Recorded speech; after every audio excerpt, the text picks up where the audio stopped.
Hello racing fans, and a warm welcome to Trackside, proudly brought to you by World Sports Betting. Bet with the best, bet with WSB. It is two local race meetings. This weekend we race at Kenilworth on Saturday, and then it is Scottsville on Sunday. Yeah, there's some nice races, some fantastic racing in fact on Saturday at Kenilworth. So I picked out 3 horses from that card and then the 1 horse on Sunday. So away we go with the 4 horses to follow. And I mentioned there's some nice horses running and feature races as well at Kenilworth. And in race number 2, which is the Summer Bowl, it's over 1600 meters. Well, this race has attracted some super quality horses, grade 1 performers as well. And although it's a small field, it's just packed with class, isn't it? And the 2 horses that I think will possibly dominate the betting here will be horse number 1, Marina, and horse number 3, Chansonette. Well, I'm looking at the best weighted column, and Chansonette does top that ahead of Marina and tops it in a big way as well, 119 versus, a 113.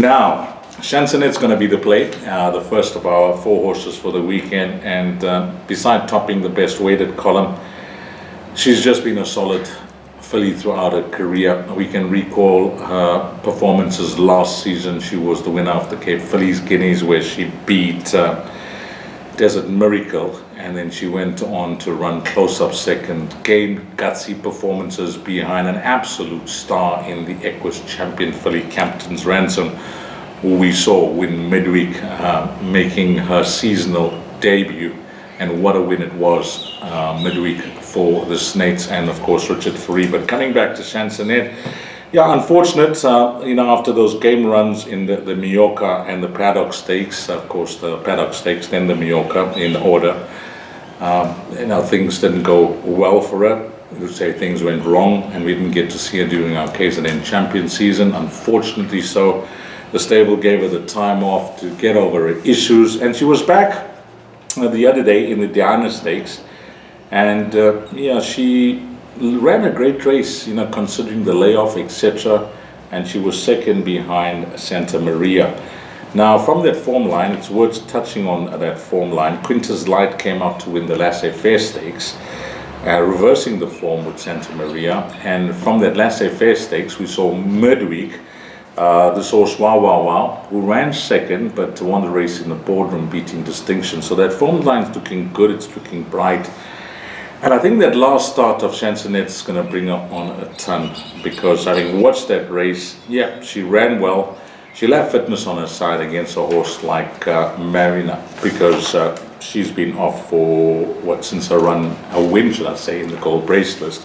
So she's been off, and she's having her first run this season. So fitness will be on her side. That last start will have brought her on, and I'm expecting nothing less than a 5-star performance this time round from number 3, Chansonette. So she's going to be our first of our 4 horses. Then I go to race number 6, and it is the Punters Cup, a Group 2 over 1600 meters. And any prizes for guessing here?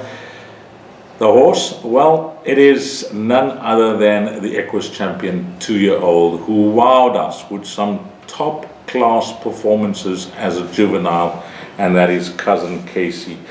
Yep, he is a winner of the Group 2 Golden Horseshoe, followed that up in the Group 1 Premier's Champion Stakes, and both those wins have been superb. In fact, his win in the Premier's Champion Stakes, he made it look so easy against the best of his generation. And it was no race when we were voting for who is going to be the Equus champion juvenile. I say when we were voting, that was I being part of the judging panel as well, and of course the public votes and everybody. He was an overwhelming first choice for all, number 8, Cousin Casey. Now he's starting up his ensign for the new season, and this race is going to be used as a race to bring him on. But I'm just going to lend you into something. I recently visited Cape Town, and the word on the ground is that this horse is absolutely flying. He had a gallop at Kenilworth, and the comments from the jockeys that partnered him in that gallop was brilliant, and they are ready for the season. And I can tell you that this horse is a major factor in this year's Guineas as well. Well, we know that a certain, what's his name again now? Only joking, Charles Dickens. Well, Charles Dickens has got a big reputation, and he's the overwhelming favorite for the Guineas. Am I surprised? Yes, I am, because he's in the red. He's 8-10 on World Sports Betting, and this horse, Cousin Casey, is trading at 9-2. So we'll see. That's going to be an absolute humdinger when we get to the Guineas this year. But coming back to Cousin Casey, I think against this type of field, we know what level he's achieved his rating. We know what level he's won in as a juvenile, where there's a lot of other horses here that are unexposed, and they're going to have to test their ability at this level. Some of them may be up to the task at hand, may raise their game to the next level, but we know Cousin Casey, and I'm hoping that he can start up his engine on a winning note and continue his superb champion form as a 2-year-old.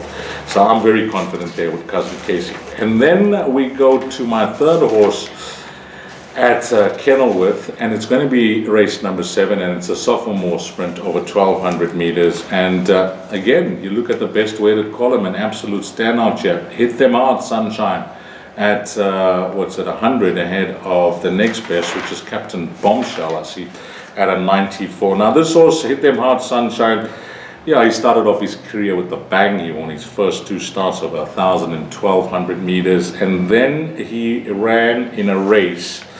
I think it was the Somerset 1,200, if I'm not mistaken, and he ran against that horse that we were speaking about when we spoke about Cousin Casey, called Charles Dickens, who just has a massive reputation, and he's doing everything they ask of him. He looks like a very exciting prospect, and we mentioned that he is odds on to win the Guineas as well. So he's beaten by a horse that has since remained unbeaten, Charles Dickens. What he won recently, I think he won the Grade 3 Cape Classic, Charles Dickens. So I think he's unbeaten in 3 from 3.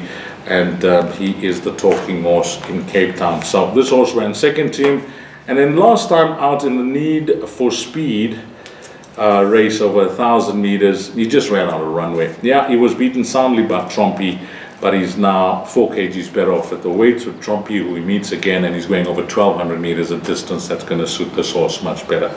I think it'll take a good one to beat him here. I think this race looks tailor-made for him to notch up his 3rd career win from 5 starts. Very strong there on race 7, number 1, Hit Them Hard, Sunshine. And then the one runner on Sunday at Scottsville comes up in race number 5 over 1,400 meters. And again, we go to the best weighted column as we've been doing for most of our selections. Race 5 over 1,400 meters, well, this horse, Sunblush from the Informed stable of Michael Roberts, clear topping the best weighted column in this race as well, which is a novice plate over 1,400 meters. Now 3 runs as a 2-year-old, and after the win, a short head second, and that result could have gone either way in the Amkomazi Stakes. That was a fantastic effort from this horse, Sunblush, in the Amkomazi Stakes. And as a 3-year-old, he's had 2 runs, and both runs have been good as well. You know, hasn't finished too far off them, over 1,400 and 1,200 meters. And then I think a big plus here, you know, is Rachel Vinegar claiming the 1.5 kgs, and she is the best person for the job when it comes to this horse. And we know that she is firmly associated to the Michael Roberts stable, does all the hard yards back home, gets all the chances, and she's certainly delivering the goods as well. So number 2, Sunblush, I think against this type of field, there is form to recommend, but some of them are so badly out at the weights here that this could be a standout here, and it wouldn't surprise me if priced up way ahead of the balance of the field. Number 2, Sunblush. So race 5 at Scottsville on Sunday over 1,400 meters, horse number 2, Sunblush. And that's it, guys. Those are the 4 horses that I have picked out for the weekend. 3 at Kenilworth on Saturday, and just the 1 on Sunday at Scottsville. I trust that you can have a wonderful weekend wherever you're playing around the globe, as it is on World Sports Betting. Racing from almost every center that you can think of. Wherever racing is available, World Sports Betting has it on their World Sports Betting menu. But have a wonderful weekend. Find all the winners. And as always, on behalf of World Sports Betting, thanks to all the punters, but more importantly and more especially, thanks to you, the valued customer. Until next weekend, which is going to be a bumper show. It is the Summer Cup. Looking forward to it, and we'll bring some exotics to the show as well. You take care. Salani Gashle.